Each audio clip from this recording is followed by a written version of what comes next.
because business feels like too big. Not talking about entire mass.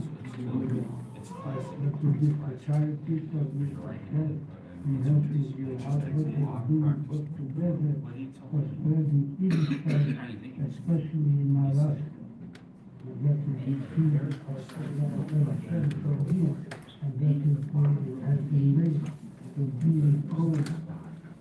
Because our person don't keep around, don't use the conduit that our people have around you, and otherwise it will have a special temperature, especially for all the kids that you discuss in their house. Whether or not the message is that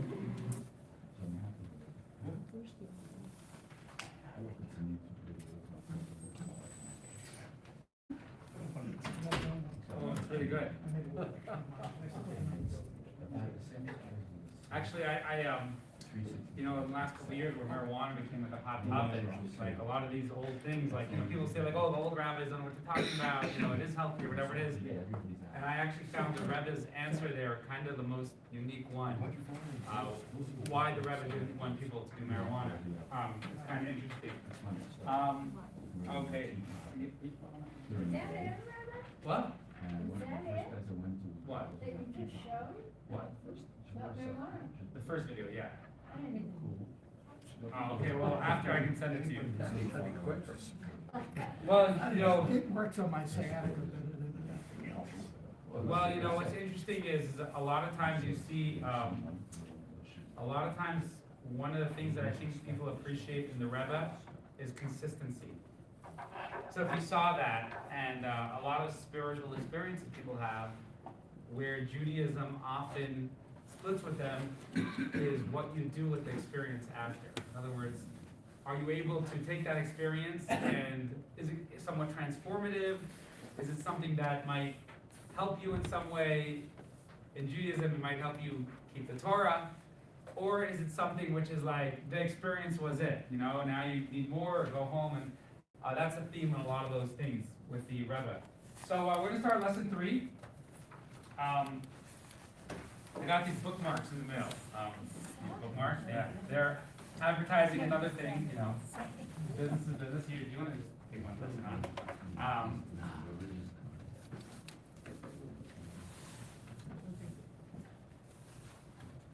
You know, what I appreciated about that video was when I was a kid, I grew up in Northern California. And I had friends who were the Chabad rabbis' kids in Berkeley and San Francisco. I lived in Palo Alto, California, which was pretty mellow.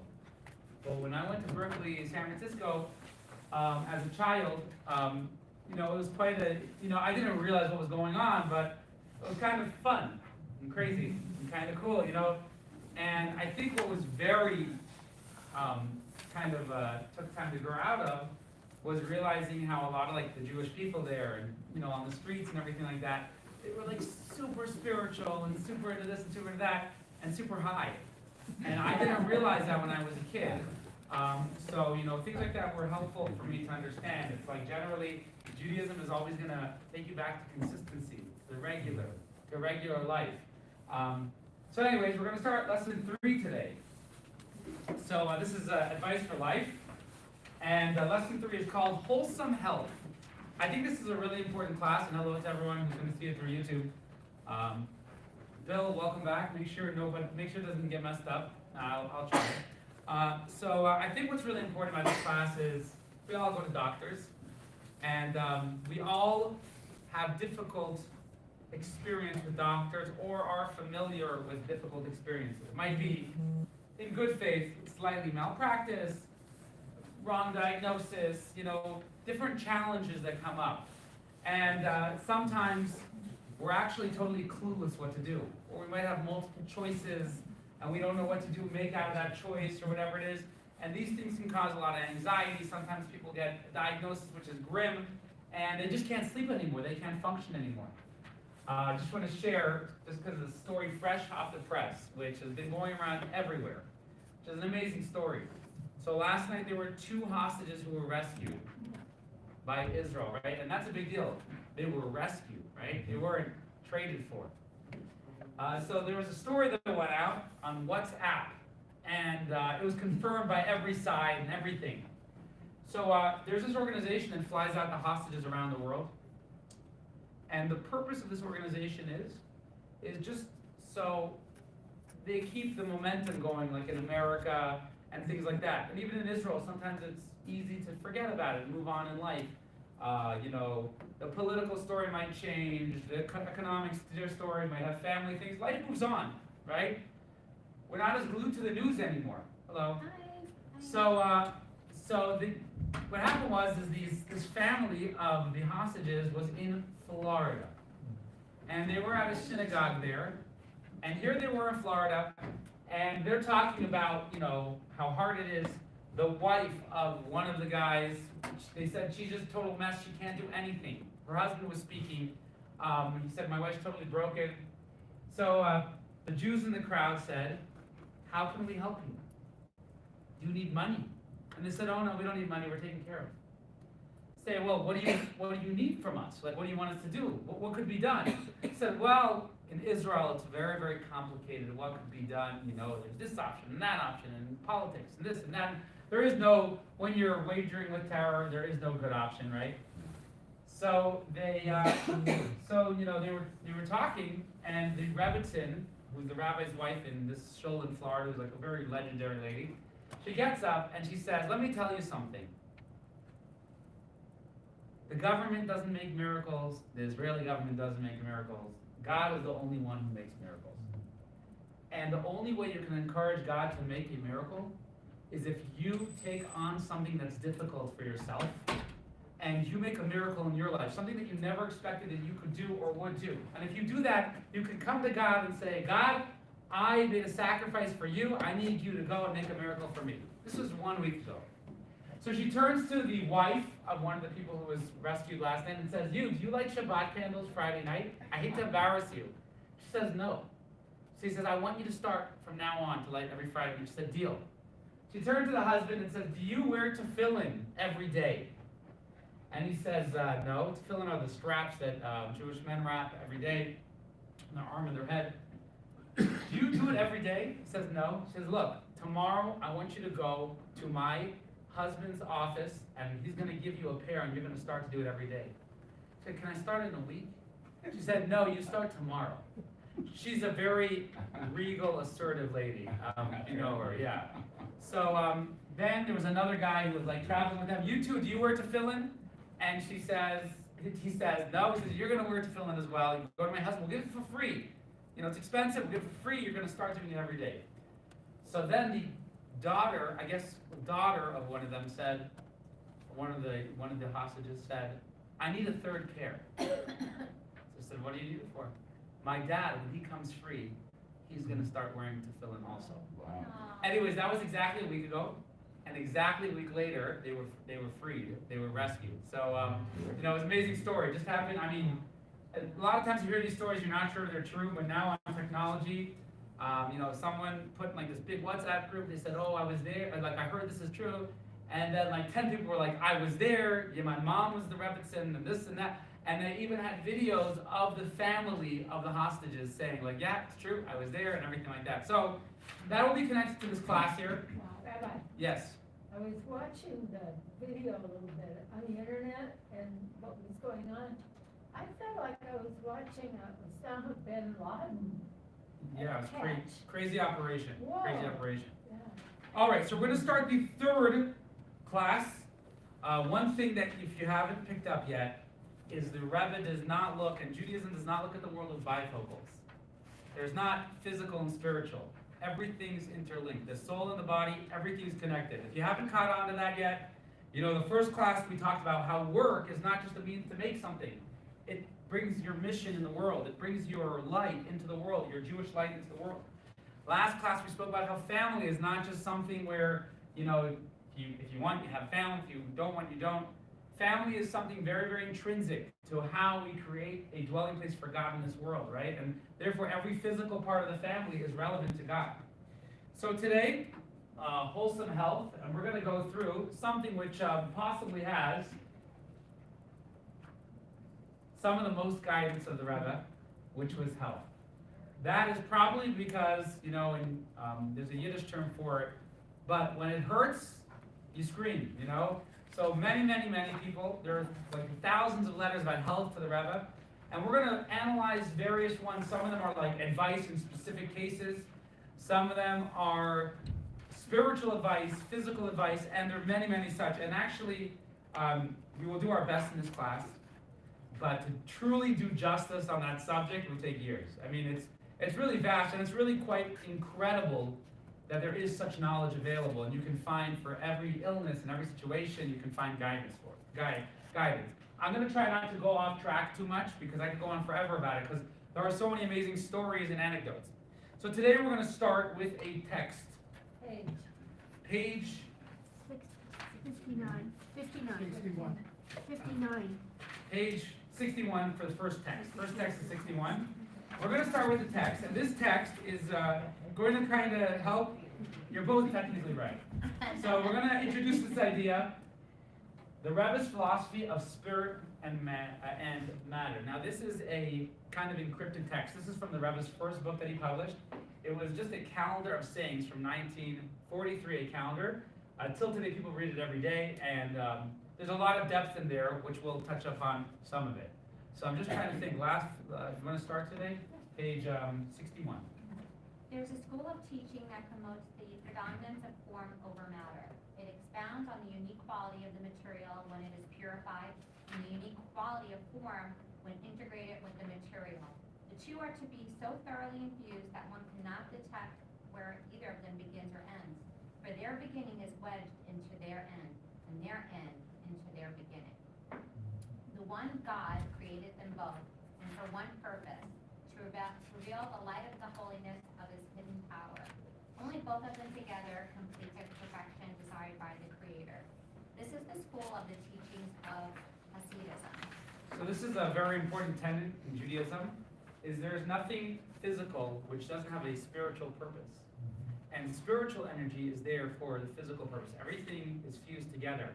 I remember there's this rabbi in Israel who was on a flight once, and there was a missionary who was kind of bugging him about, he wanted to get in the whole debate about the Bible, and Christianity, and Judaism. And this rabbi typically don't discuss that. We have our religion. So this rabbi tells him, he says, you don't know the first verse in the Torah. So the guy says, what do you mean? He says, let me ask you a question. Is God physical or spiritual? So the guy says, the obvious answer, God is Spiritual. So he says, incorrect. God is neither spiritual or physical. He's both. And that's the first verse in the Torah. It says God created the heavens and the earth. The heavens are spirituality and the earth. So as we'll see here, and as she just read, there's really no separation. And the ultimate goal is to fuse them together. When we do like a mitzvah, what we're doing is fusing spirituality in the physical world. And that's a manifestation that God is everywhere. He's spiritual and physical, right? All right, so we'll continue on. Sorry for the trick question. I'll try not to do any more trick questions. But anyways, the reason why people do indeed say God is spiritual is because we know he's beyond us. And spirituality is beyond us. But really, if you were spiritual, you would say, well, God is also physical because he's always beyond us. He's infinite. So we'll continue on. Now, we're going to see that in many different areas. Now, we're going to divide it up today because there's a kind of a few different subjects when it comes to health. So the first thing that I want to talk about is positive attitude. So this is something that when the Rebbe was speaking about it, he was, of course, saying everything has to do with Judaism. But spirituality has to be infused in our business, it has to be infused in our family, it has to be infused in everything. And the same thing is with our health. When we have health issues, not only is it that being positive is something, being positive and looking forward is something which is good for keeping us alive, but actually in Judaism we believe the positive attitude itself actually brings the blessing. The positive attitude itself. So this is something which the Rebbe spoke about in so many different ways, and we'll introduce some of these ideas and exactly what it means. Would you read text number 2 on page 62? I believe I have chosen told you in the past that the Holy Zohar states that when a person in this physical world has a radiant countenance, they are joyful. They thereby draw down upon themselves responses of the same positive kind from heaven. This provides us with an even better understanding of the aphorism of holy rabbis. Think positively and you will see positive results. May God grant you success in this so that you will be able to share positive news. So this is the Zohar. Just want to mention the Zohar. The Rebbe is quoting the Zohar. The Zohar is the original Kabbalistic work from a couple thousand years ago, which has the mystical side to the Torah, the mystical tradition. So all the mystical Kabbalistic teachings originate in the Zohar. We actually had the class on Kabbalah. We read a lot of that. Now, in the Zohar, it says, as she just said, God reflects us. We're in a relationship with God. And therefore, when we act a certain way, that encourages God to act in a certain way as well. So when we are joyful, God gives us more joy and wants to be joyful with us. And this is connected to something, this is a loaded statement you just read, to the Yiddish statement that many of the rabbis would say. And this is an important one. In Brooklyn, if you go, I mean, some of the souvenirs they have are, they have them on bracelets, on shirts. This was a big motto of the Rebbe. Tracht gut, wird sein gut. Tracht gut, wird sein gut. In Yiddish means, think good and it will be good. Think good and it will be good. Now, we'll study a little bit about this in this class and 2 classes from now. But this was a really, really important thing. When you think good, when you have a positive attitude, how things will work out positively, that actually helps God, because we'll talk about the semantics about it, but that actually encourages God to make the positivity actually happen. So we'll talk about that a little bit more later, but sometimes you might be in the worst situation, and you're like, this is really bad. And then you start thinking positively. And that actually brings the salvation, that actually brings the positivity. So this is something which is super, super important. We'll see some interesting videos about it. But we'll see just this positive attitude was so important. The Rebbe felt was so important both for our emotional health, our physical health, and our spiritual health. And we'll see an example here which is very, very interesting. Does anyone know how to say hospital in Hebrew? Bet Cholim, the house of the sick. Now, the Rebbe didn't like that because he said the house of the sick is like so negative. People don't go to the hospital because they're sick. They go to the hospital so they can heal. So the Rebbe actually, and we'll hear straight from this doctor, Dr. Mordechai Shani, who was is still a very prestigious doctor in Israel. He's a head professor of the healthcare systems at Tel Aviv University. He won the Israel Prize in 2009. He's very, very prestigious. So he had this little conversation with the Rebbe, and the Rebbe said this to him, and then the Rebbe wrote in a letter to him. He said, why can't we change the name of the hospitals in Israel, modern Hebrew, from the house of sick to the house of healing? And as we'll see, the Rebbe said, it seems very minor, it's just the semantics of the word, but we have to go as a hospital, a place of healing, we have to give that impression to people. We have to give that impression to our clientele. So we're going to read text number 3. This is a letter that the Rebbe sent, and actually it'll describe it later. We'll watch a video from him later with some other information. Yeah. Some hospitals, in Israel, some people call hospitals houses of healing. Some call them houses of sick people. That's just, this was in the 70s, so I'm just saying, usually rabbis call it the house of healing. Anyway, let's go. A matter of words. I certainly recall that when you paid a visit here together with your colleagues, we had an in-person meeting. I hope that you similarly recall my suggestion at that meeting. Instead of referring to a hospital in Hebrew as Bet Shalom, an institution for the sick, it should be called Bet Refuah, an institution for healing. One might consider the semantics a meaningless exchange of terms, but in fact, this change alone is sufficient to offer encouragement to those in need of healing. More importantly, this upgrade in title better highlights the institution's true goal, its purpose to bring healing and, wherever possible, complete healing. So why persist in referring to the institution with a title that does not fit its purpose? So this was the idea of the Rebbe. The Rebbe felt that even in the small details, we always have to be looking to be more happy and more positive, and that actually helps the healing. We'll talk more about the spiritual side, about the term Trachgut and Zaingut a little bit later, and in the class 2 weeks from now. Next week is emotional, mental health, and the week after is adversity, struggles, how to get through struggles. We'll talk more about that a little bit today and then as well. But point number one is the Rebbe said, when you are sick, you always have to be looking positive. And when you see somebody sick, try and bring positivity to them. Now, that's sometimes easier said than done. There are some people out there who are just always positive. And then you got negative Nancy's, right, out there. You got people who just can't do it, right? So the Rebbe actually, one of the things we'll see is the Rebbe gave kind of some certain practical advices. And we'll watch one in the video now. This video is Rabbi So here you got Cholim is home for the sick. That Refuah is home for healing. Okay. So here's this is Rabbi Joseph Telushkin, pretty famous. Rabbi Joseph Telushkin is a rabbi, lecturer, and best-selling author. His father, Shlomo Telushkin, served as the accountant for Merkez Linyonei Chinuch, the educational arm of Chabad Lubavitch. My father had a lot of nachas, a lot of pleasure from his career as an accountant. He never made a tremendous amount of money. He always made enough. We always lived well. But his pleasure derived from the fact that he worked for organizations that he felt passionately attached to. Chabad, he had a very strong feeling for, but he was also Mizrahi, because my father was a Zionist. He also was the accountant for the revisionists and for an organization called Ezra Torah, headed by Rav Henkin, which helped Talmidei Chachamim who were in need. So he had a lot of pleasure from the work he was doing. But as he got older, he started gradually to semi-retire and gave up his other accounts. The only account he always kept was the account for Chabad and Merkaz. And in 1986, I at the time was living in Israel, and I got a phone call from my mother that my father had had a stroke. And I immediately flew back.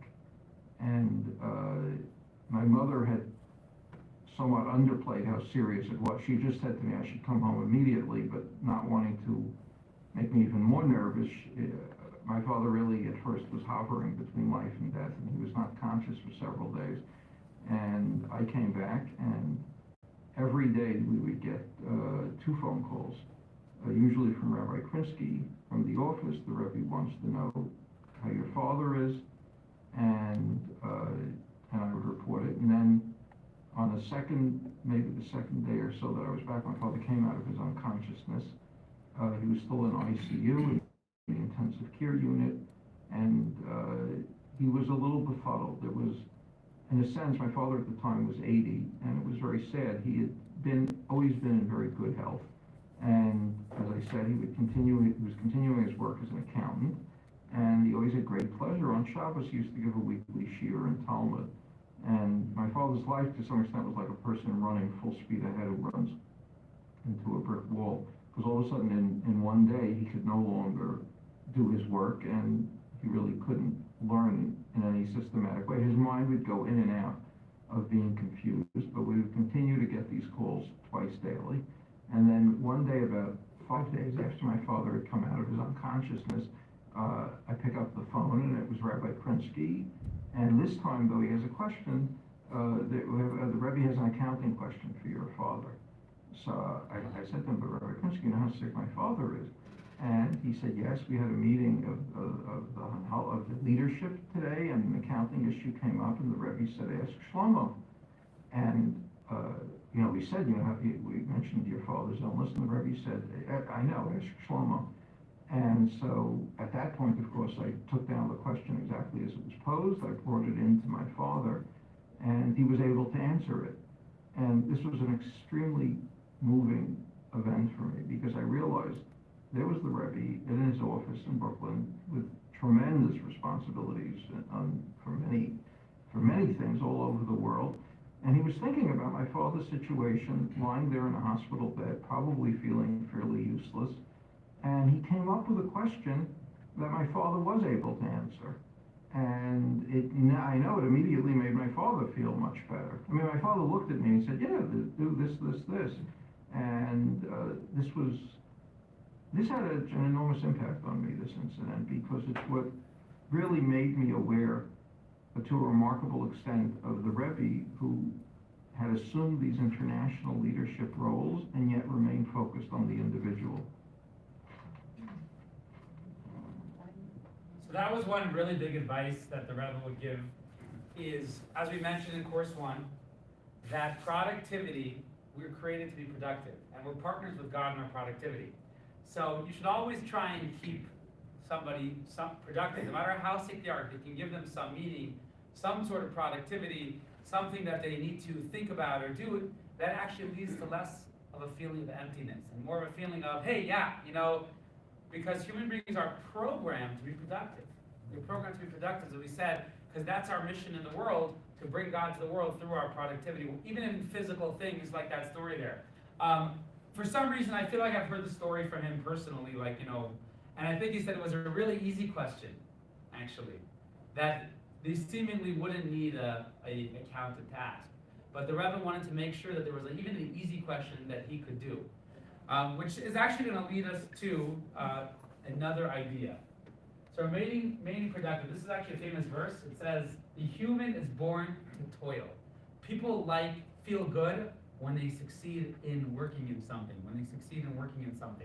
So that is, you know, sometimes when there's someone who struggles with this, if you can give them something or yourself, something that you'll succeed in, then that can be really, really helpful to getting people better. All right, so now we're going to get to the next text number 4 on page 65. Yes? Why in the Torah does it usually consider men counting between 20 and 60? That's when they were in the army. That's the army age. That's the army age. But really, children and after 60, hopefully you've learned by 60 what you need to do, and then you continue on doing it. Yes. You want to read the next text? Yes. So now this is finding purpose, and you'll see this is something, actually, believe it or not, the Rebbe, one of the things that he did, which is not mentioned here so much, but in a similar note, though what we just said before, the Rebbe actually started a whole movement of kollel, places to study Torah for people who could no longer work. That they should come, and the Rebbe was very specific that they have to be paid.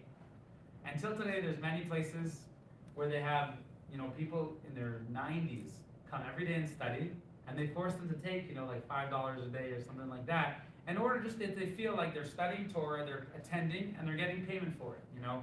So anyways, we'll read text number 4. This is called Finding Purpose. You wrote to request. So this was written to somebody who had a foot ailment. You wrote to request a blessing for your health. At an auspicious occasion, I will mention you for a blessing in this regard at the gravesite of my esteemed father-in-law, St. Rebbe. So just to mention quickly, the Rebbe would always tell people, you know, I'm a great rabbi, I can give blessings. The Rebbe would always say, I can't give like true blessings, but my father-in-law, who was the Rebbe before him, who's already deceased, he's still spiritually present, I'll go mention your name at his grave and he'll do it. And that's why till today, tons of Jews, I mean, really, it's really funny. If you ever go to New York and you go into a taxi, you can tell any taxi driver from any background, take me to the Ohel. And they will take you, they know exactly where it is because it's such a popular place. People pray there 24/6, it's open 24/7 actually. People are always there, and it's actually quite a phenomenal thing to go there and pray at the Rebbe's Ohel. It's such a holy place. That's the place where the Rebbe's buried. And you can see like all walks of life are there. There's Jews, non-Jews, Hispanics, African Americans, every walk of life is there, and it's quite an incredible thing. So that's common. The Rebbe would tell people, I'll mention your name at my father-in-law's grave. I'll pray for there, because we have a tradition in Judaism that the graves of really righteous people, they can hear and they can beseech God on our behalf. All right, continue on. Sorry about it. It is the nature and hereditary reality of all Jews to believe in God. What is necessary, however, is for each Jewish individual to allow their inherent faith to actively influence their thought processes throughout the day. In other words, we need to actively seek to identify the divine providence in each occurrence and in each feature of our daily although God's providence hides behind a screen that we refer to as nature, we must recognize the truth. As long as we have not yet identified the point of divine providence in any particular event or reality, we have not yet truly understood that event or reality. Reality. This is a pretty loaded statement, if you didn't realize. So actually, the Rebbe first told a person they should give charity, because charity has to do with the feet. It's like the world, it says in the Torah that the world stands on charity. One of the things the world stands on is charity. Then he says, I will mention you at the grave of my father-in-law. And then he says this statement here. Every Jew believes in God inside. Deep inside, every Jew has a soul. Every Jew, and actually every human, believes in God. Now the thing is sometimes we don't realize that God is actually creating everything. And in Judaism, we believe constantly. Everything is being created constantly, which includes sicknesses. There's no sickness that we have for no reason. We always have to find a purpose in whatever we have. We'll see a video in a second, which will give some examples. So God creates everything with a spiritual purpose. There's no such thing as like, oh, whoops, that happened. God wasn't watching. He wasn't paying attention. Existence is godly, and godly has to constantly create it, constantly upkeep it for it to continue to exist. So this includes illnesses. So another important thing is a person, when they have an illness, they have to try and see, well, what purpose can this illness bring about? Watch a video and I'll share a little bit. In 1989, right before Rosh Hashanah, my father suffered a stroke. He ended up in the hospital. At Rosh Hashanah, I get a call. The secretary, Rebbe wants to see me immediately. The Rebbe came out with a kuntras, one of the booklets that he had given out the night before. And he said to me, "Das ist fein Taten." And then the Rebbe smiled, and he said to me, "Zondem Taten," in Yiddish, tell your father that when he'll finish the mission for which he was sent there, he will be released. Went straight to NYU, and I brought the kuntras, and I told my father exactly what the Rebbe had said. I remember my mother started running around. If Tzoyim, He was pretty helpless in bed, but I took Pushka and I ran around the whole hospital, and I took money, and I gave patients money to put into the Pushka. But I sent a message to Rabo that please find out it's mostly Goyim here. What do I do? So a message got like 2 minutes later. He called me back. He said, Goyim has to give to tzedakah. So I just went all over the place, giving messages to tzedakah.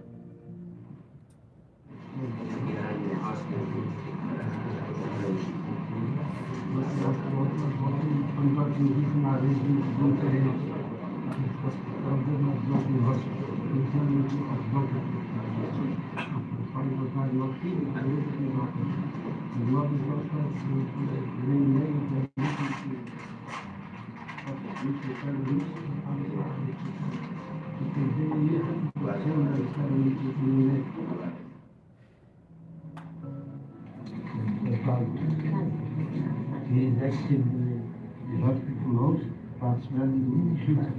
Well, we just started walking around now. But he couldn't invite him to a home patient to him in the area. Uncle Martin, he has to speak to him, but he has to come out. No, I'll tell you. That's challenging the children. Lockdown has got to talk to them in the tour. Like so we nicely constructed with issue. And he's justified himself as a talking talking. And got to the finish not a colleague with the agent for the kids. He's being admitted today for surgery tomorrow. That's a new surgery. That will be short period. You have his bucket pushing you. Then we'll take him to the hospital. Huh? She's taking it to the Hospital, yeah, and his bucket there also. And I've got no market in the hospital also. That's a very good news. the child was not well. He's in in the hospital. So I called up Rebbe Chaim just to tell him that, I've got my little boy's in the hospital and I'm here in the hospital. It goes quiet on the line for a little bit. And then Rebbe Chaim comes back on the line and he says like this. Sicher hat der Eberster nicht gemacht, dass der Kind soll sein im Hospital, als du sollst haben, Magnus Nefesh. Certainly, Eberster didn't make such a thing happen so that you should be anguished because of it. Sicher, it dort in Frauen a Schlichus dir zu tun. Certainly have a Schlichus that you have to do there. Get your fitness into us. Go find it and do it. Right before Yom Kippur, my father did come out from the hospital, and he went by the Rebbe for Lekach. So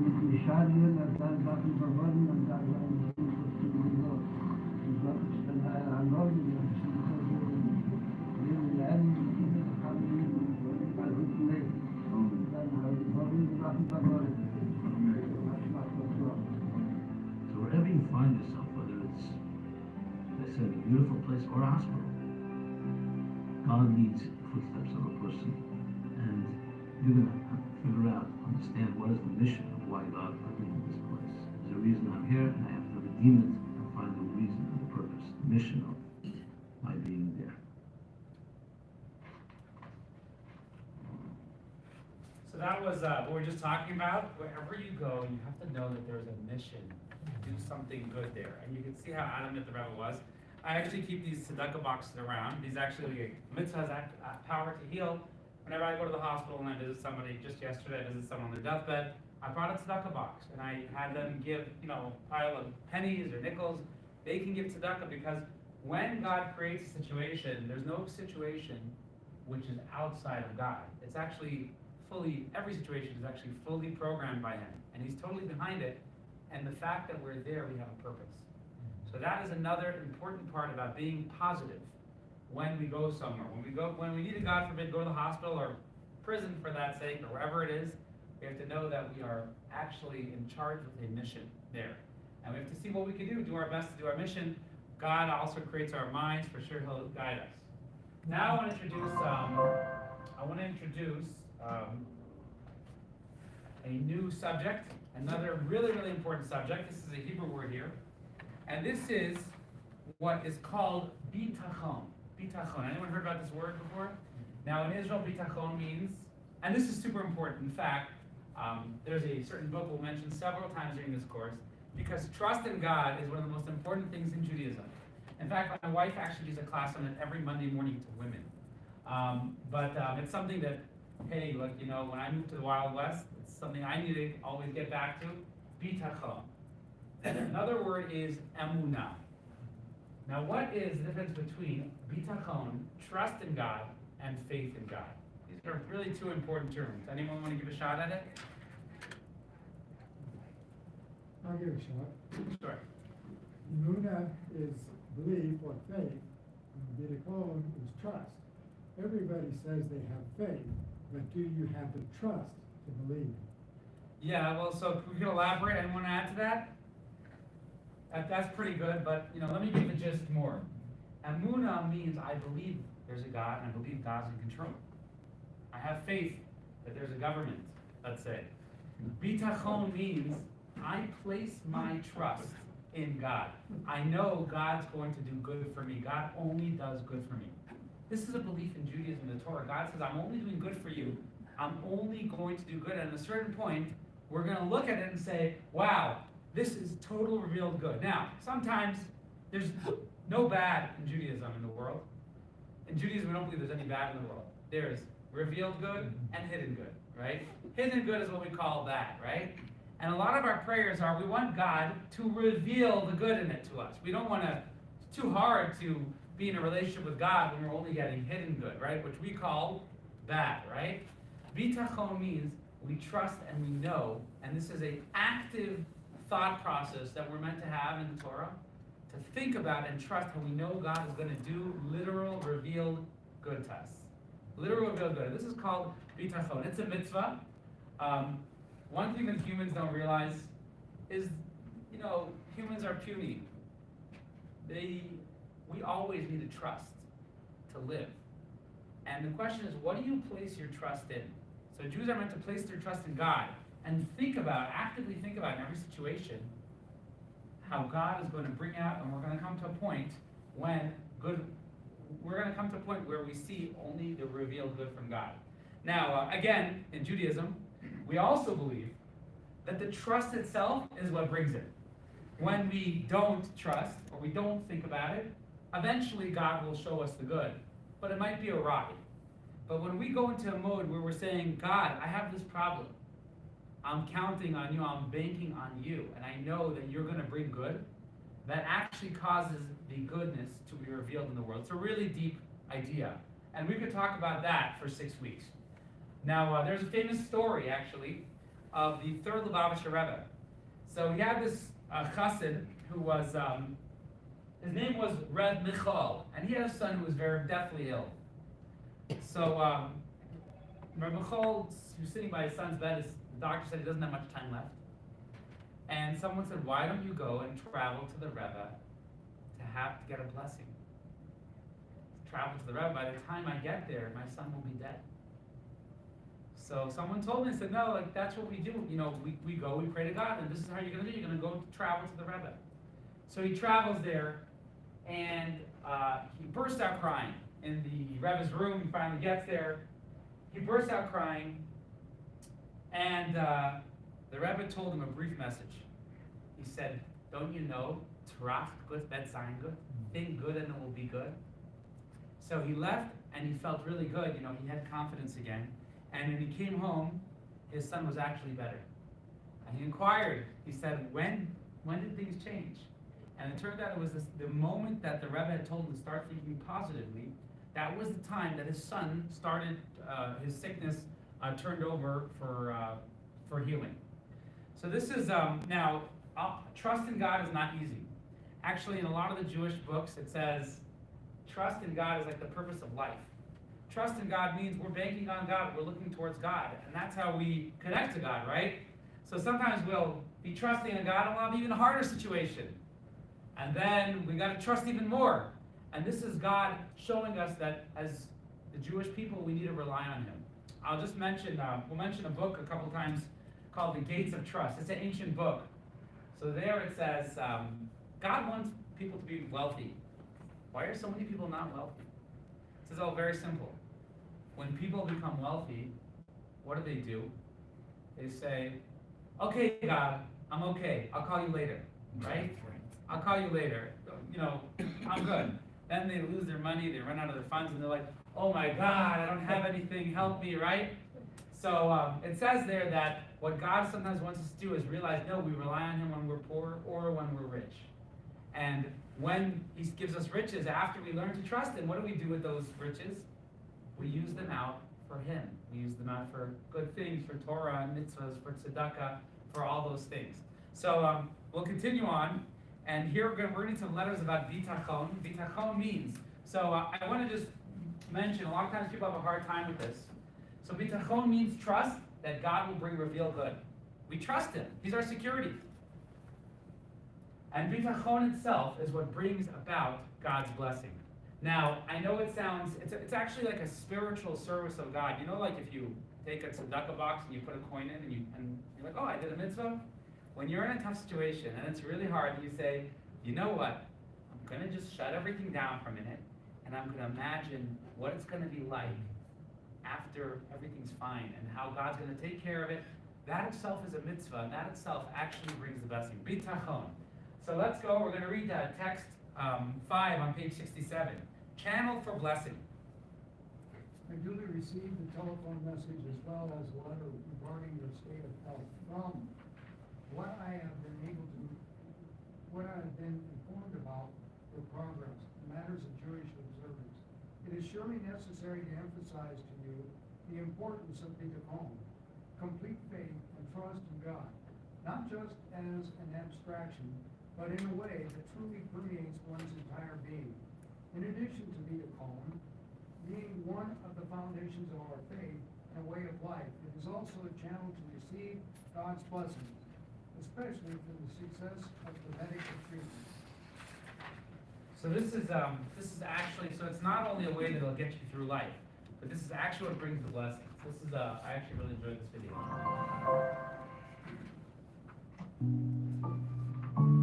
יום אחד אני מקבל מכתב מהבית, שהאבא קיבל התקפת לב, הוא במצב אנוש. אז אני מקבל מכתב כזה, מה אני צריך לחשוב? מה, כן? אז אני הכנסתי מכתב לרבי, כבר אינני יודע מה לחשוב. אז הרבי לקח את המכתב הזה, עשה קו מתחת למילים האלה, הוא כותב, ולפלא, שלושה סימני קריאה. ראית את העצמה שלו בכלל. ולפלא, שהרי ידוע בחיגון מודע, ציווי נישאינו רבותינו, תרחדות ותענגות. ואחכה לבשורות טובות. קיבלתי את המכתב הזה, ידעתי שהמשיך חי, טוב, המשכתי להגיד תהילים וכן הלאה, וגם זה ממשיך בלילה. עוברת השבת, ביום ראשון החזרתי אומץ וטיפלתי הביתה. אמא שלי מרימה את הטלפון, שאלתי את מה שלום אבא, יצא מכלל סכנה. עברתי את הכביש והלכתי את המינקה שם, ואמרתי לו שהרבי יוצא ממך. נו, ירוטב של סטויבס פמיר? אמרתי לו, כן, יצא מכלל סכנה. מתי? אמרתי לו, ביום חמישי בערב. אז הוא שואל אותי, מתי אתה התחלת לחשוב טוב? לא היו לנו ילדים כמה שנים, דבר שמאוד מאוד כאב לי.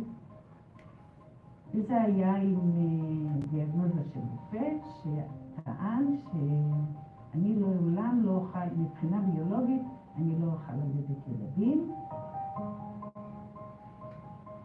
אמרתי לבעלי שאני רוצה לנסוע לרגע. אמרתי לרבא שאני רוצה ילדים. בכיתי הרבה. הרבא הסתכל עליי ואומר לי, הייתכן שבחורה שלמדה בבית יעקב תולה תקווה אך ורק ברפואה הקונבנציונלית, ועושה כך, ואפסה תקווה מן השמיים, ומן הראוי שישבו וילמדו את ספר חובת הלבבות, שער הביטחון, ולא יצטרכו יותר לבכות. והקדוש ברוך הוא יברך אותם בבנים ובנות חסידיים, יראי שמיים, ויזכו בגדלם לתורה לתקופה ולמצוות. But the mathematics of God was translated by most and the tendency to have more talking for the mathematics and you have more blocking for them. I think it's funny, not my version. עכשיו, אנחנו ישבנו ולמדנו, והייתה תקופה שגם נתתי הרצאות לקבוצות על ביטחון בהשם. וכמובן שזה חיזק אותי מאוד, והבכי כבר נגמר, לא הייתי צריכה לבכות, וגם הקדוש ברוך הוא עזר לי.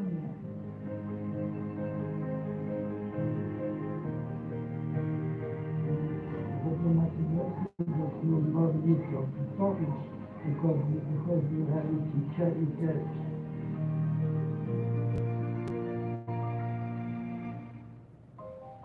אז הרב אומר לי, נו, es hat das nachher nicht treffen, solche Sachen, das wissen alle Menschen, treffen gut.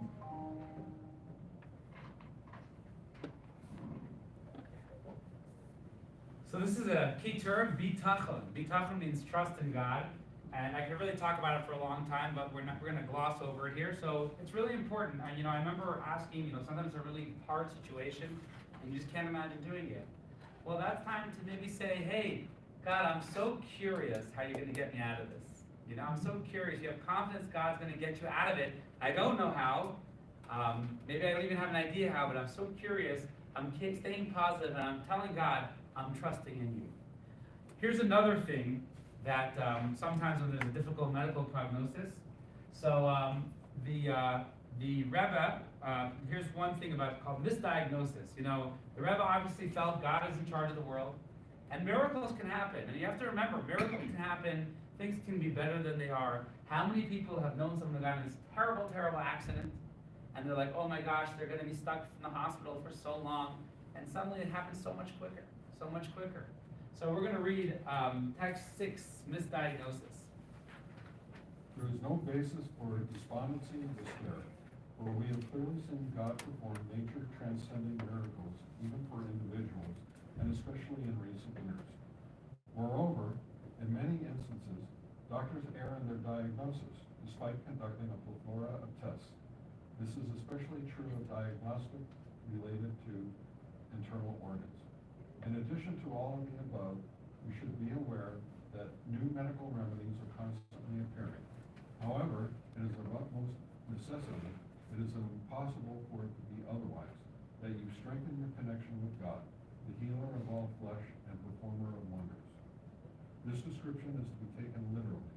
God performs actual miracles and wonders for individuals, the proof being that each and every one of us recites this blessing, and were it untrue, it would be erring by reciting a formal blessing in the name. So actually, this is a beautiful blessing that Jewish people actually say every time they go to the restroom. They say, blessed is God that he makes one of the greatest miracles that our bodies work, right? So we know God can make miracles with our body because the fact that we're alive is a miracle. And that's what we recognize. And therefore, that's the attitude we have to have, and know that we'll talk more about doctors soon. Now here's an interesting thing that the Rebbe had told some people. Actually, Jewish tradition is, after you heal or get out of something dangerous, you're supposed to make like a party. And there were certain individuals, the Rebbe said, make the party before because you're confident you'll get better. I don't remember all the details of the story, but there's a video of a guy who was not a chassid actually. His son got in a crazy car accident, and maybe we'll share that video at another time. But the Rebbe basically told him, he said, have confidence his son will get better. Make a party for him, do something that shows God that you know that God is watching you and going to take care of you. So here's an excerpt of that. Ed, if you can read Advanced Celebration, text 7. I have just received your letter in which you describe your present poor state of health. It might seem logical to delay celebrating your recovery with overt joy until you're actually healed.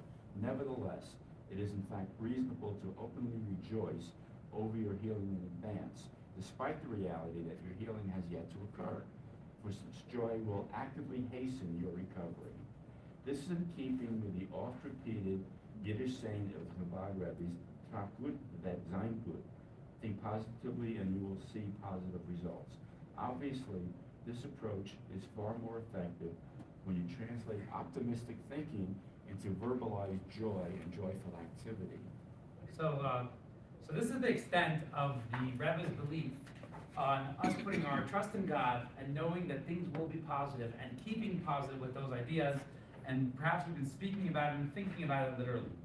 Now, I want to, you would think we're going to take a sharp turn now. So you would think that, so it is in fact reasonable to openly rejoice over your healing in advance, for such joy will actively hasten recovery. So now you'd think that, in Judaism wouldn't think so highly about doctors, right? Well, you got your trust, you have your faith in God, you've got to be positive.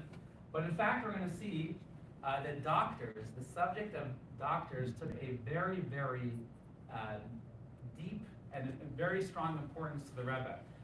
Not for the doctor's sake, but from Judaism's perspective. So we'll read something which is actually a very important passage in the Talmud on text 8.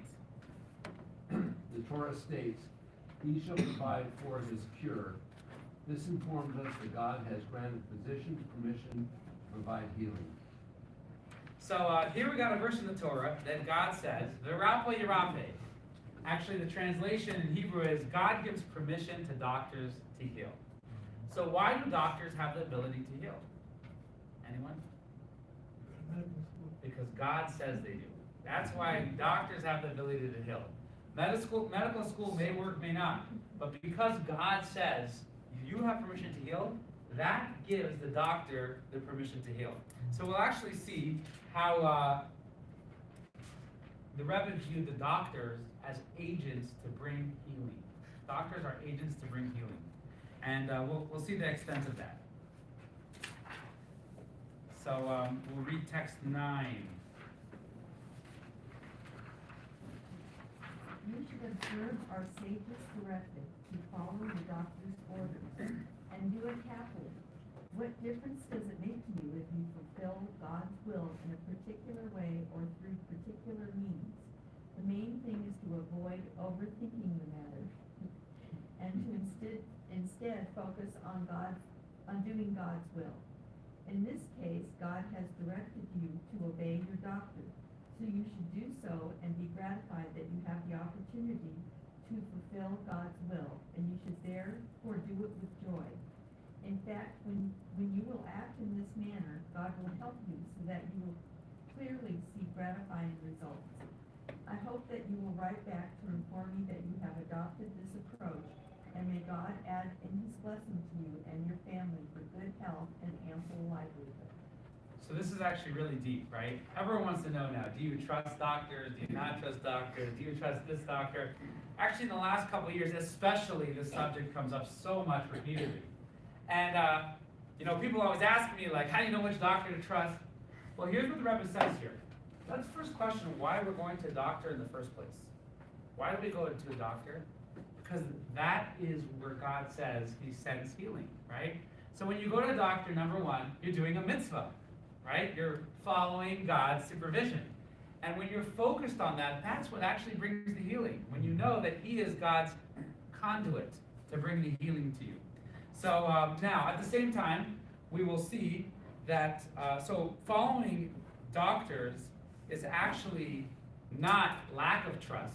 It's actually following God and following what he wants us to do. And we'll see the extent of this and a couple of interesting ideas from it. Want to read the next text?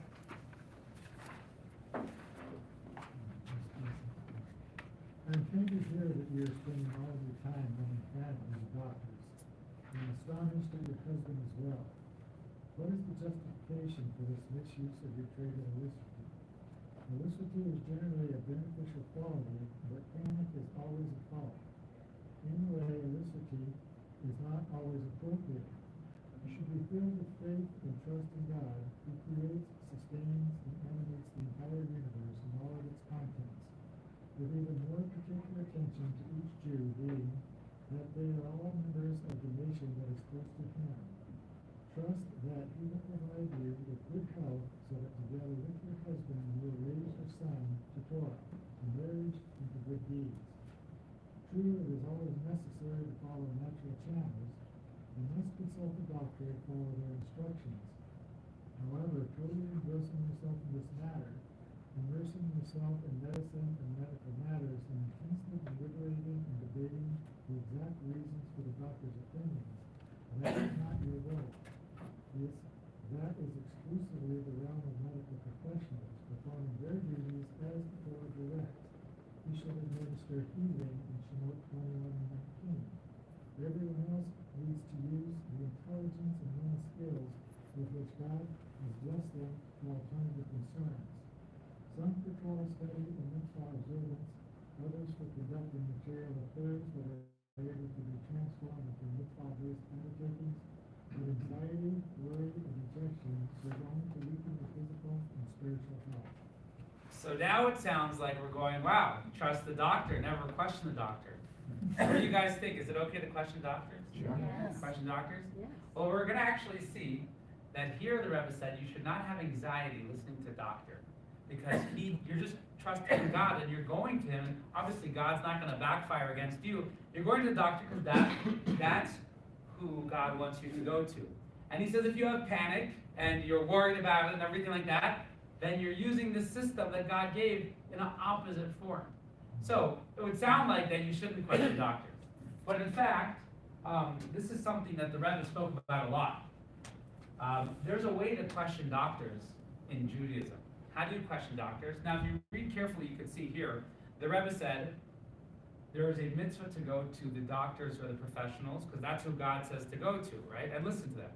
Well, so in Judaism it says if you don't trust a doctor, then what you should do is ask another opinion. And if they both have opposite opinions, you should get a third opinion. And that opinion you can trust. You know, the majority opinions you can trust.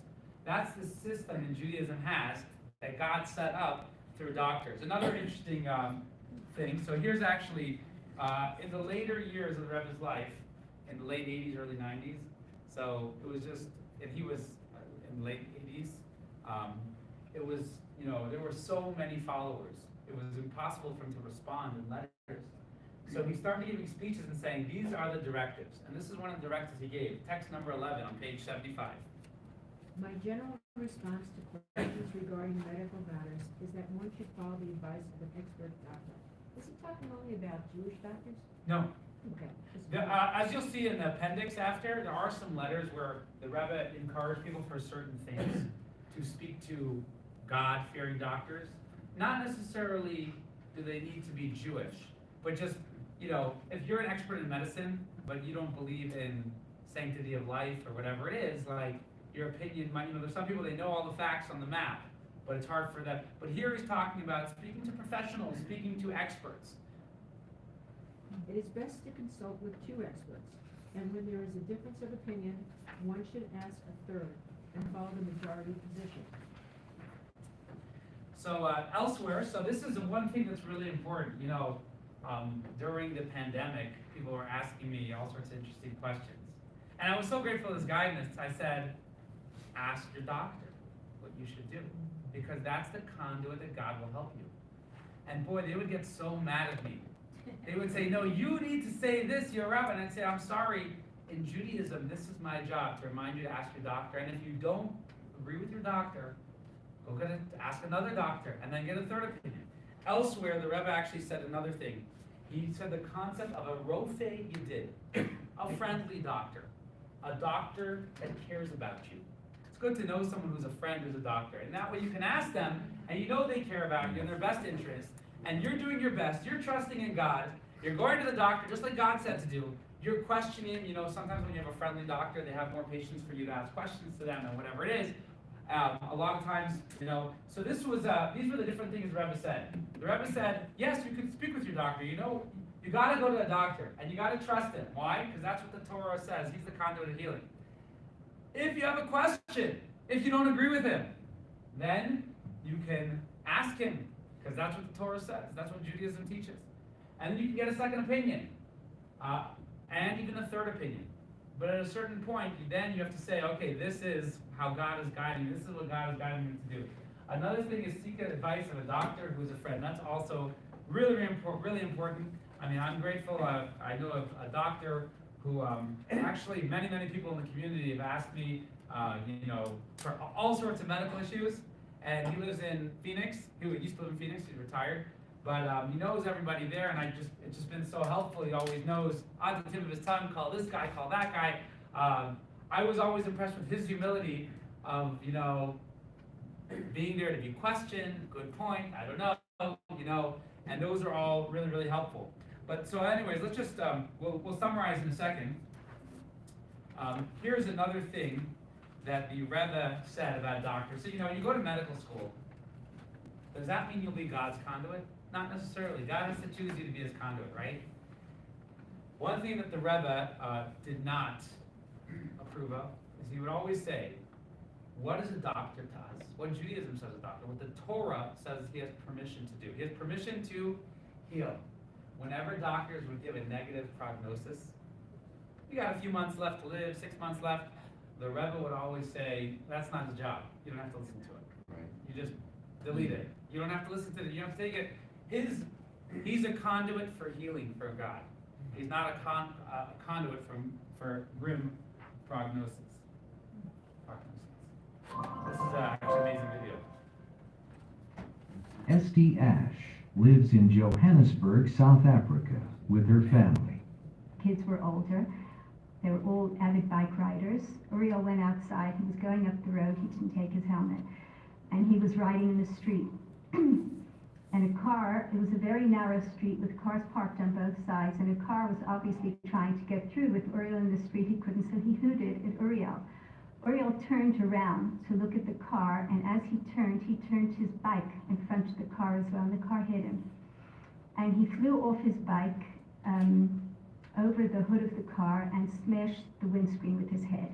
The ambulance came to take us, and I was asking questions, and they didn't answer me, and he was unconscious. There was no response. When we got to the hospital, they took Uriel away to try to resuscitate him, and they sent me to fill in the form. And one of the questions on the form is age. Now, this was a week before Uriel's 14th birthday, but I desperately needed 14, so I didn't write 13. I wrote 14, even though he was technically still 13. I needed that 14, so I wrote 14, and that became relevant later too. They called me in to talk to him and hold his hand and see if it would elicit a reaction, and it didn't.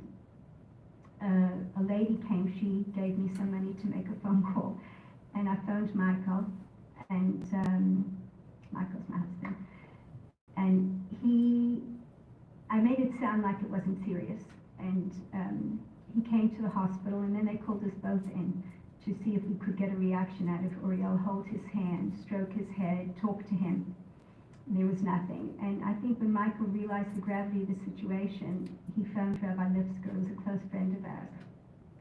He phoned the Rebbe's office for a bracha, and also because there was no reaction from Uriel, the doctor in charge, the registrar in charge of trauma, casualty, had decided that they weren't going to take any active medical care as far as he was concerned. They were just going to leave him. And then came the Rebbe's bracha. The Rebbe basically said, Askir alat Zion, we should hear Basuras Tovos, and there was a specific message to the doctor saying that he is a Rofeh, and as a Rofeh, a doctor, he is a Shaliach of Hashem. And his job is to administer treatment and do whatever he can, and Hashem will decide the outcome. And as a result of that, he decided to go against the instructions of his superior doctor and administer treatment.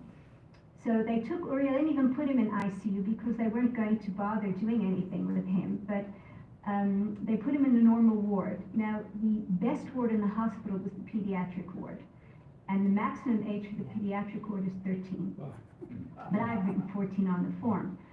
But Gary Schwartz, the doctor, knowing that this was the best ward in the hospital, put him into the pediatric ward. And against the instructions of his superior doctor, he put him on a respirator and administered whatever medical treatment he could for Uriel to save his life. Early the next morning, at about 6, Uriel came to. And all I could say is that it was seeing the Nefesh Elokis at work, because with his eyes still closed, he did this, and he did this. He wanted Negelas. I mean, he had just come round. It was amazing. And when the doctor in charge came to do his rounds, and he saw that Uriel was wide awake, I think he learned a very big lesson. But as for Gary, this was the first step in his journey to becoming frum. He had witnessed a miracle. So just to summarize, we said that number one, God heals through doctors. That's what he says in the Torah. So therefore you can go to a doctor and should go to a doctor. However, doctors only have permission to heal. They don't have permission to give bad prognoses, right? Because that's just simply not their job. That's not what God places them there for. At the same time that we trust doctors, and therefore we shouldn't panic once we make a decision. If we have questions, we can bring it up. And we can get a second opinion and a third opinion, and then follow that. But we always have to remember, as we were saying before, that our sickness is in the hands of God. And therefore, we've got to place our trust in God and know that when He's putting us in this situation with this doctor, the healing can come from there. Now, I think it's really important to remember, even if sometimes it doesn't seem like the healing might come from there, God is giving spiritual healing, which converts to physical healing. So not always does healing come the way you think it's going to come. So just to remind ourselves, because we're going to go on to a new subject, how to remain emotionally positive in facing medical challenge. A, we said you should try and keep yourself productive. at least put your mind there. I want to get back and productive, even a little bit. B, identify a spiritual mission within the challenge and focus on completing it. Try and see, hey, I'm slow now, I hurt my foot, I can't walk, I can't leave the house. What can I do in the house? What mitzvah can I do in here? Maybe God is telling me to study more Torah. Or if I'm in the hospital, I can give tzedakah. And C, have faith and trust in God. Remember, God's in charge and He will bring good. And you just have to think about it. Now we're going to go, that was all kind of the emotional health with physical health. Now we're going to get into another subject which was equally, maybe even more important, is spiritual health. Now, in Judaism, the body is quite important. And we'll see why. We'll start with text 12. This is from Maimonides in Jewish law. Maintaining a healthy and sound body is among the ways of serving God, for one cannot properly understand or have knowledge of the Creator when ill. Therefore, one must avoid that which harms the body and accustom oneself to that which is helpful and helps the body become stronger. So this is famous. Maimonides says keeping a healthy body is also a mitzvah. It's not only is Judaism and acting as a Jew your mission, but actually keeping a healthy body and maintaining your healthy body, and obviously investing your healthy body in the right things, is a mitzvah in itself. With that springboard, I always remember I had an older teacher, and whenever there was a student who was sick, they'd always say, "Noop, did you go to the doctor?" Like, I have a headache, He'd be like, "Remember, it's not your body, it's God's body. You just woke up in it one day. You kind of woke up. You didn't even ask to be born, okay? You didn't ask to be born. You wake up one day and you're in this body, right? He said it's not your body. You're keeping God's body for Him, and you're using God's body for Him, right? So that's something which the Rebbe spoke a lot and actually spoke about health. And we'll see here, in addition to having health to serve God, we'll see another point here. I am pained to hear that you feel that your health has noticeably declined. I'm also pained to hear that you are not careful to follow your doctor's directives. I heard directly from my saintly father-in-law, the Rebbe, that his own father, the Rebbe Rashab, said, "Look how precious the Jewish body is to God. He provided us with so much just for His sake. As is known, God specifically chose to give His Torah and the mitzvot to souls that are housed in corporeal bodies and not to the angels. Now, if the Creator considers the body so very precious, we must be exceptionally careful to take good care of this treasured deposit with which God has entrusted us." So, just to sum that up, in the Talmud, it says this amazing story. It says that God was going to give the Torah to the Jewish people, and the angels in heaven said, "Stop! Don't give it to humans. They're so disgusting." They use the restroom, they eat food, they sleep, they smell, they don't take showers, right? So the angel said that to God. Now, Moses has this conversation back, and he says, God says, "Moses, answer them why I'm going to give the Torah to humans." So Moses says, let's read the Torah. It says, "Honor your father and mother." He turns to the angels and says, "Do you have parents?" They don't have parents. "Do you have parents?" It says, "I am the God who took you out of Egypt." Were you guys in Egypt? So the angel said, "Okay, you're right. You went through many of the mitzvahs. It says, do not steal. Are you guys ever tempted to steal? Right? Do not murder, right?" He goes through all the different mitzvahs. And the angels say, "Okay, you're right." What we see is God gave the ultimate mission of the Torah to humans in bodies. Humans in bodies. So number one, we need good physical health in order to serve God. If you're not healthy, then it's more difficult to fulfill what you need to fulfill. Number two, our body's actually a treasure entrusted to us by God, which God gave the Torah, the mitzvahs, the whole universe, spiritual and physical, revolves around human bodies doing good deeds for God. So that's number one. It's really important that there's actually spiritual property in keeping healthy. And that's just something like when the Rebbe would speak to doctors, he would often say the most important thing is preventative medicine.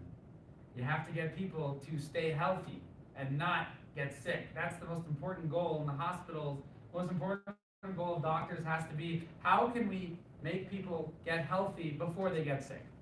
So that is number one. Now we're going to talk about another subject, how physical and spiritual are interconnected, and actually spirituality affects physical health. Now, there's a certain side which we opened up this week that we didn't speak about it so much, but as I mentioned a couple times, there are countless miracles that happen through the Rebbe. Now, what is a miracle in Judaism? We believe God makes miracles when he wants to identify that he's here, right? And the Rebbe and great rabbis throughout history, like Moses, they would be a conduit for God to make miracles in the world to remind us that God is here. They were just a conduit.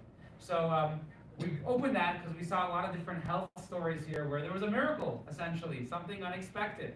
But that's the idea where we're going to kind of get into now, the fact that for Jewish people, spiritual fulfillment, spiritual mitzvahs, and our physical life are actually interconnected.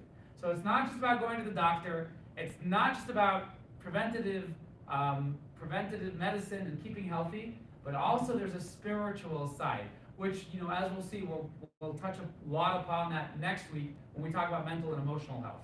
So we're going to go on spiritual and physical health. So there is a belief in the Torah, and this is said in the Torah, that like we said earlier, we mirror God, and when we're happy, God puts more happiness. When we have trust, God takes care of us more.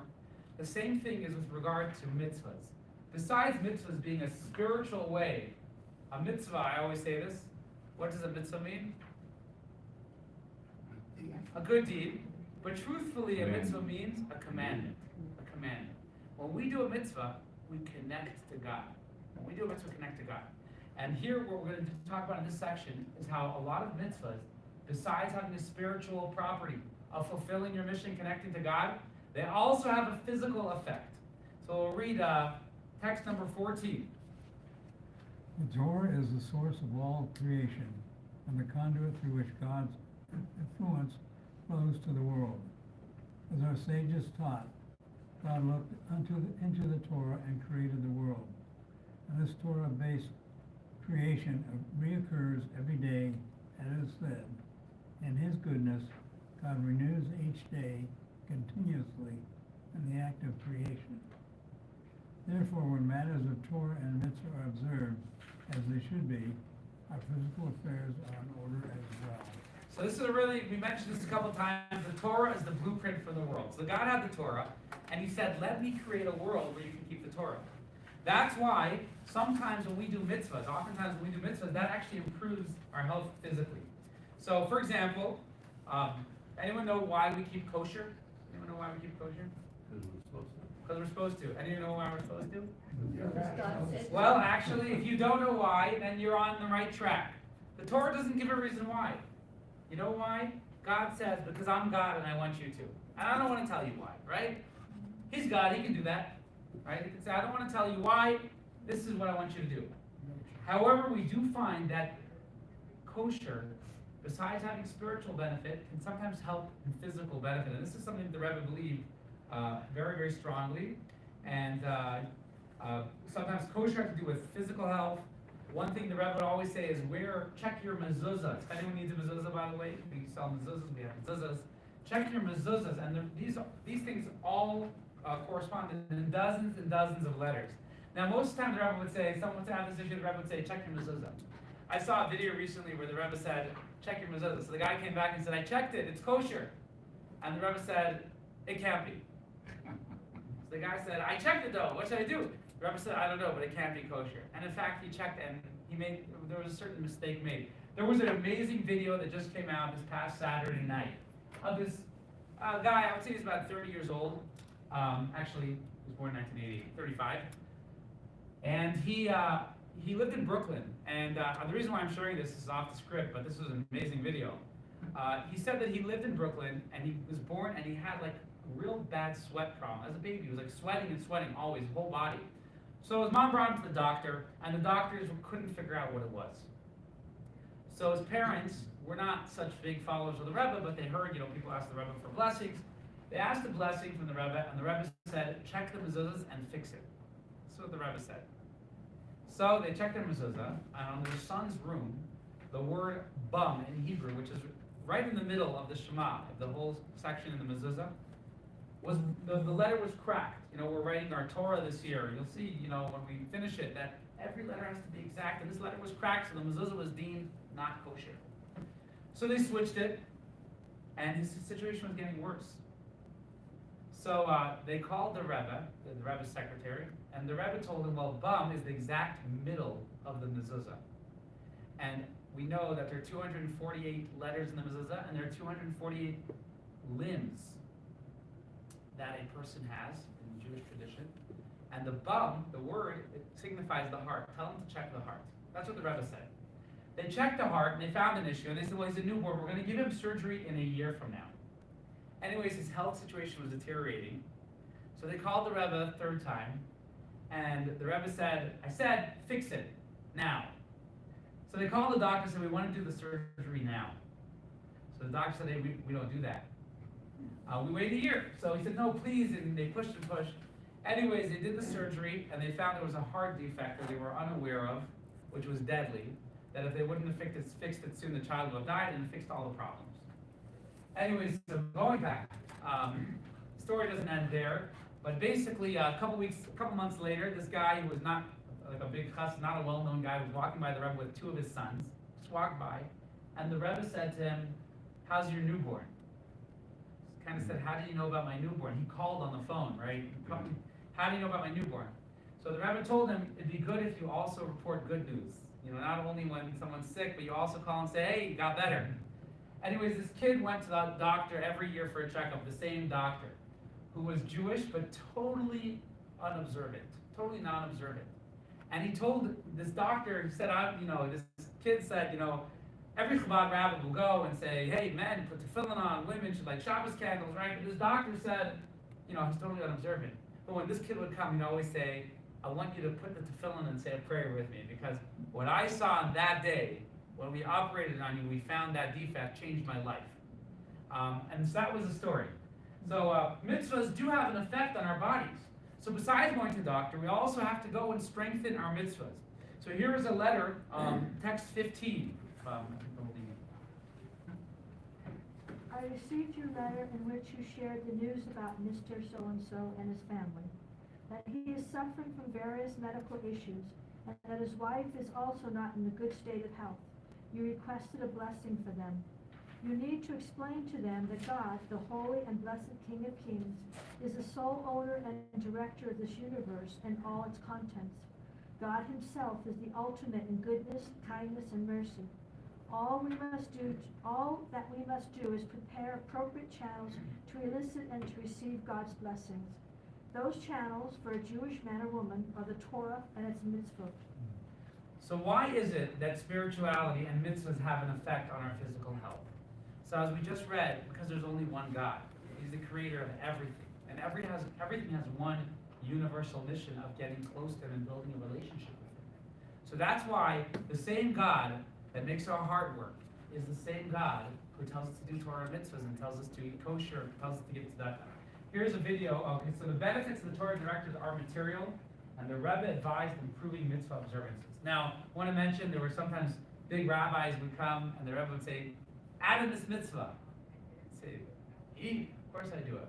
And the Rebbe would always say, you can always add. You can always add a little bit more strict. And I have tons of stories about that, but we'll get to it another time.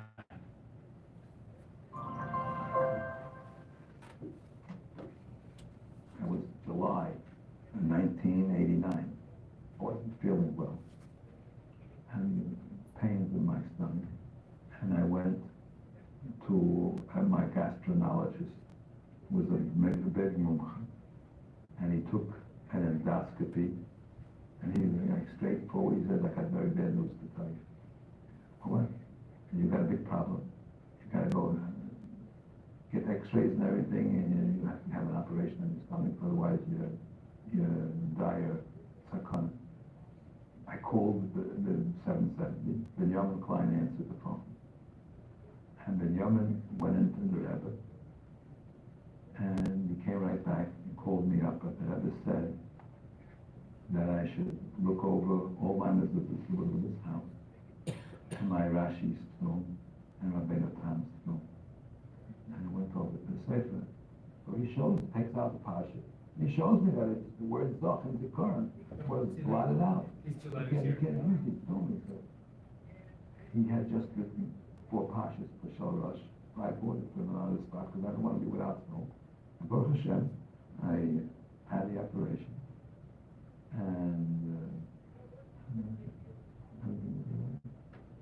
And I called the gentleman back to that, but they had to save my life. So they had to set them, God blesses the report.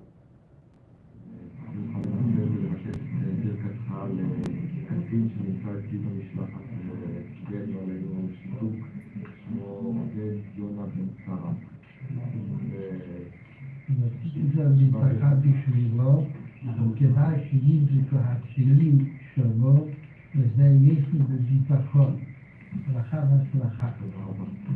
גם איננו מובן ביוחס ביטחון גשמי, אבל מובן ביוחס ביטחון רוחני, בצורה טובה. In the last about 2.5 years, I've got a pain in my body, like in my muscles, like a stiffness that moves around. I've been to doctors and I've even to students and they said there's nothing wrong with this or that. I still get pains from time to time. But I ask you as well, Rebbe, if you don't mind, if I could have a block that forget to be about 2.5 years. Probably you must do something about the kashrus. Kosher. About the observing the laws of kashrus. Maybe there is something wrong with following slow or passing slow. We have to listen to the kashrus. Help us to survive the listen. We think we should not. העיניים שלי מאוד מאוד חלשות העיניים, ואני מבקשת ברכה על הרפואה שלי. And so the police is going to keep it about those. The interview is here for mine.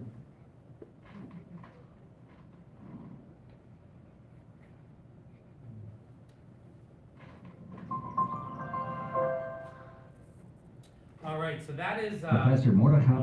that is actually, we'll finish that subject of the balance of spiritual health and physical health. So anyone needs a mezuzah, by the way, you can get your mezuzah. And later on in the year, we're gonna have a scribe here who could check mezuzahs. I could go on for hours, actually personal stories in my family and even myself of different things which were connected to different mitzvahs, which may sound unusual, but when you go to like a place like Crown Heights in Brooklyn, you see like every household has a story. It is a real thing, and it's a real thing that God wants us to keep Torah and mitzvahs, and those things align with different things in our life. You could see, I knew a rabbi who had ulcers, and he wrote up to the Rebbe, he's struggling with the ulcers, so the Rebbe told him he should do a better job keeping kosher. So he was like, I'm a rabbi, So he asked one of the rabbis in Brooklyn, so what should I do? The Rebbe said I should do a better job keeping kosher.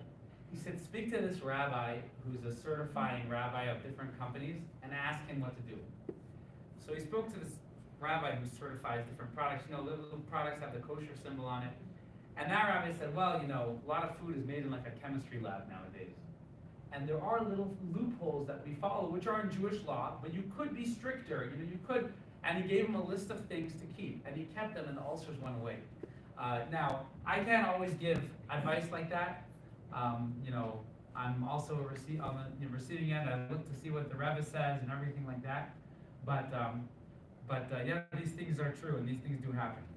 So before we conclude the lesson, I want to just summarize that we see the Rebbe had this all-inclusive kind of holistic view. That you have the body, the soul, the emotional wellness, they're all interconnected. And when we go and infuse ourselves, that we're always on a mission from God, and God is with us, and He's sending us to fulfill whatever we need to fulfill, then we are able to heal. Now, this is the doctor we mentioned in the beginning. This is Dr. Rami. This is Dr. Mordechai Shani, who is one of the very, very high doctors in Israel. And we'll just finish off with this.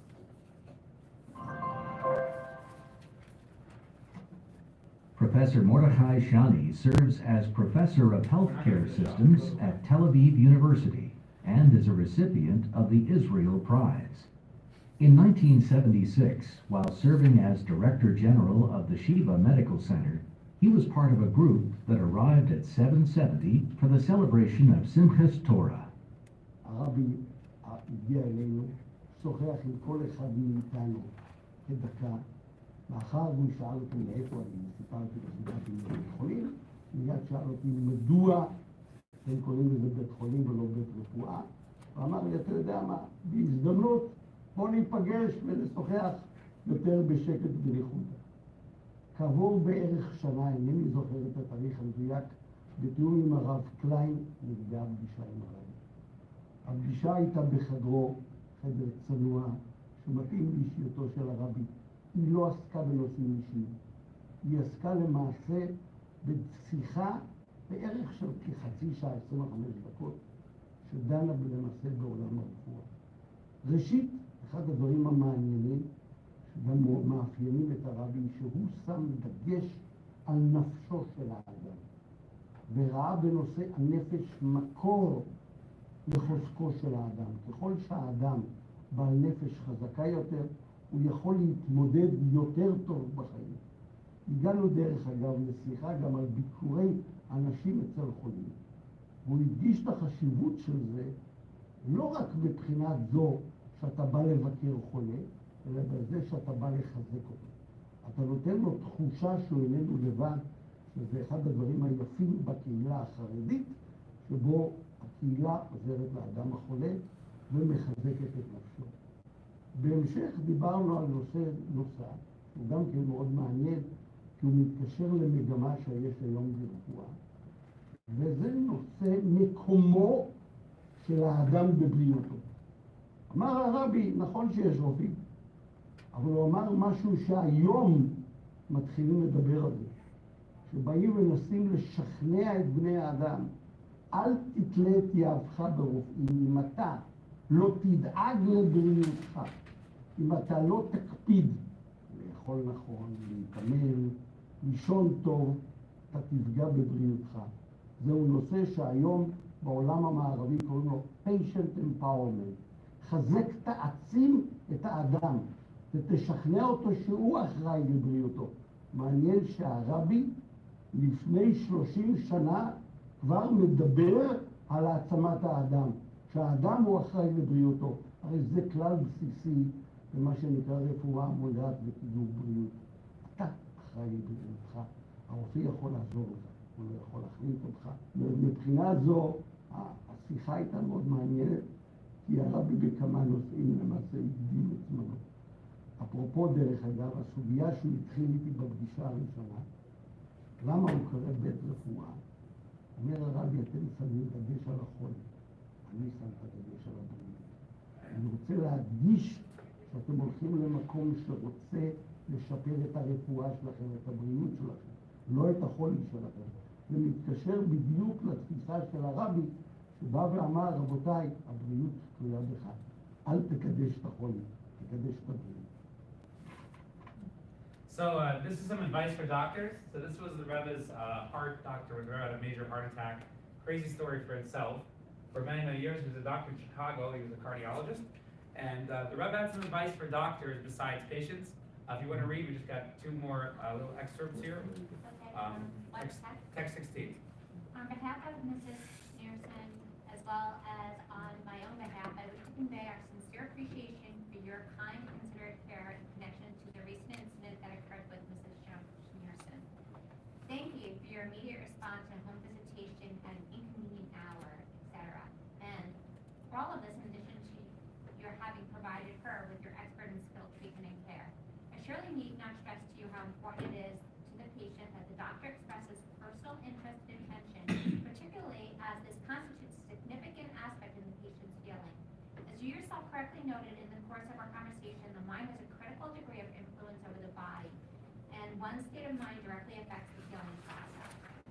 We extend our thanks in anticipation as well as your continued interest and assistance. I hope and pray that God, healer of all flesh and performer of wonders, Sidar morning blessings, will bless you with success regarding all your patients and including this present one.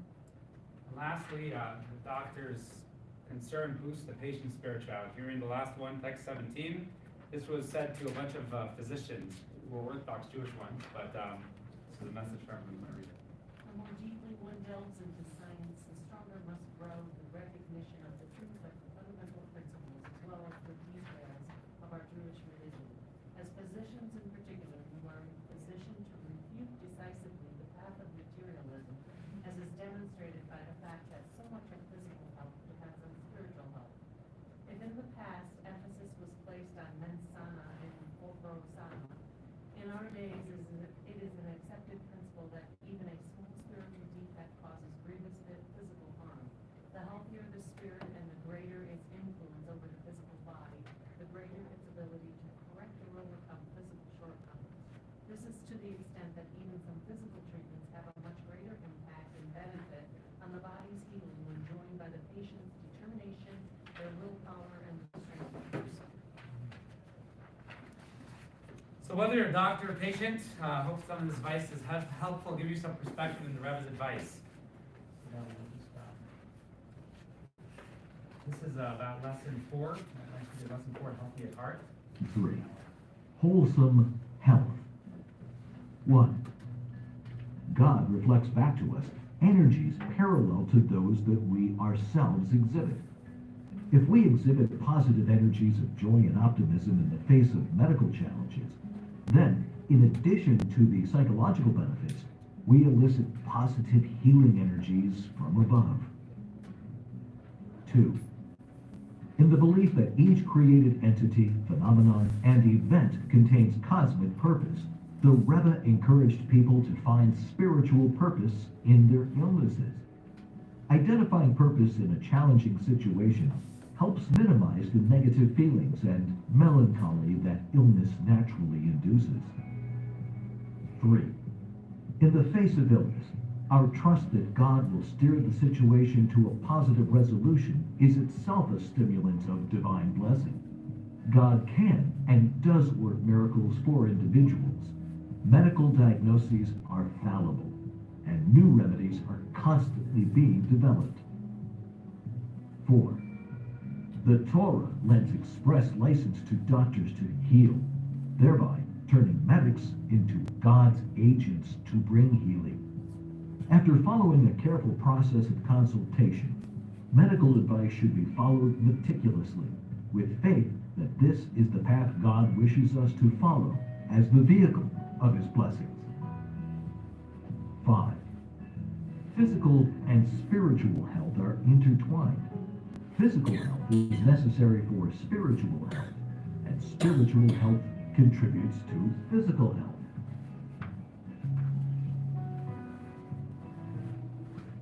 Thank you very much for coming. If you have any questions, feel free to ask them. Just want to note one question that some people might ask.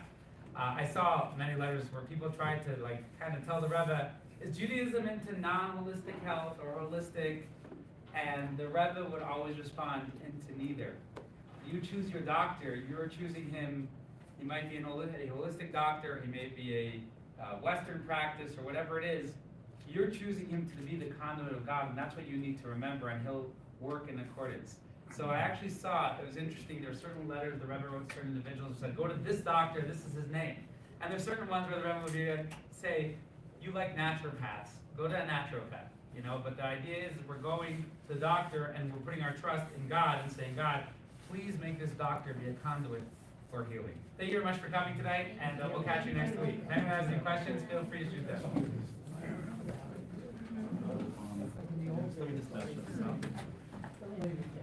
Good to see you, Bill. Yeah.